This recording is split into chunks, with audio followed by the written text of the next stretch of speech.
All right, so in this video, we're going to go into, does Robert Kiyosaki provide good advice on real estate investing? So we're going to go into the pros and the cons, but I don't know if it's just me, but it seems like each and every year he says that we're going to have a recession. So at some point he's going to be right. Maybe this year, maybe next year, but he's going to be right at some point. So go ahead and stay tuned.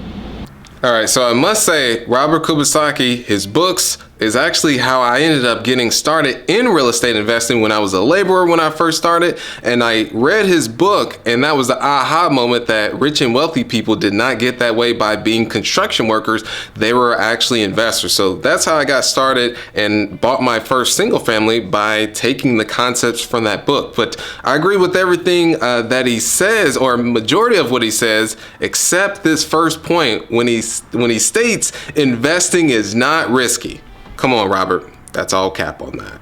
Because everything has risks. You just have to assess what those risks actually are and protect your downside against those. And as an example, there was an investor I was helping coach on their next deal that they were working on, and the mistake they ended up making was not protecting their downside. Is they were going to have a corporation sign up on their rental units for premium rates, but the thing is they were going to buy the deal based upon that. And I asked them is, okay, what if they don't sign up and become an actual tenant or multiple tenants? They said, well, I wouldn't buy the deal. So that's a prime example of not protecting their downside, because they buy the deal, that corporation does not sign up. Now what are they going to do? They're going to have to shift it to market rates, which the deal doesn't make sense in that case. Or your property could get hit by a tornado. There's so many unknowns that could happen, and those are just risks. Now this is one of my favorites, because I know,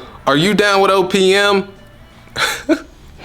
All right, we'll keep it going. But is OPP, yeah, you know me, but instead of OPP, I use OPM. So yeah, is using other people's money. And this is one belief that I ended up taking on, because I always thought you have to have a large amount of cash to get started in investing, or you had to use your own cash. But that is not the case. You can actually leverage others.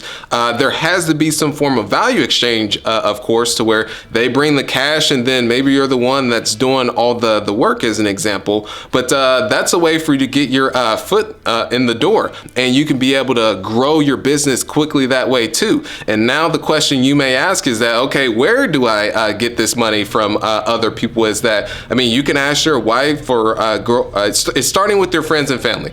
I mean, you can start with your wife's or girlfriend's boyfriend, or asking a friend of a friend, and that's where you start, is with your inner circle, and then you can start to branch out from there. And this is exactly how I ended up buying my first deal. Was I partnered with someone who was actually working out at my CrossFit gym that ended up being my mentor, and that's how I was able to get my foot in the door with no money out of pocket, which I'll go a little bit more into that story at a later point for you as well. All right, so what is there to not agree with this, which is investing for cash flow, baby? Not actually investing for cash flow, baby, but investing for cash flow. And with this is, if a property does not pay for its operating expenses and then as well as its debt, if you have debt and has some cash flow left over, then it just doesn't make sense. And the common mistake I see investors making, it's good to learn from others' mistakes, that way you don't have to make them yourself,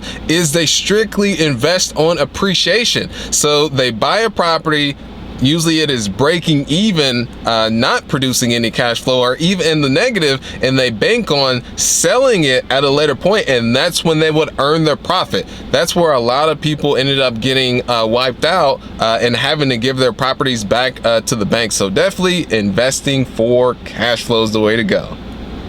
Yes, gotta agree with this one too. And getting the financial education of course he's going to push this because he does have programs, but it's still important to have this as a foundation. That way you're not going in blind. And so understanding, okay, what is cash flow, how to underwrite a property, how to put a team together, okay, how to be able to structure the deal with investors. So all of these things you want to have the knowledge and educate yourself on. And there's plenty of free platforms that are out there and so much information that are actual fingertips, which can be a double-edged sword at times because there's a lot of information out there. You never know who to exactly trust. Hopefully you trust me. But is sites such as biggerpockets.com. It's free. There's a wealth of information that's on there. And then also is if you can find a mentor, that is huge. Someone who is where you wish to be and figure out a way to work with them.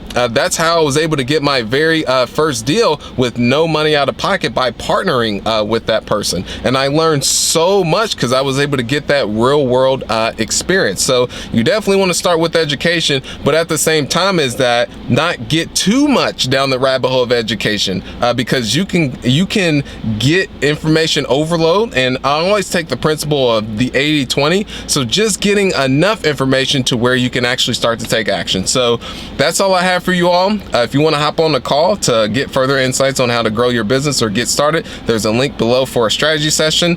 And then also comment below if you've made it all the way towards the end, DPW. And don't forget to like and subscribe. So I appreciate you all so much. Keep being awesome. Thank you.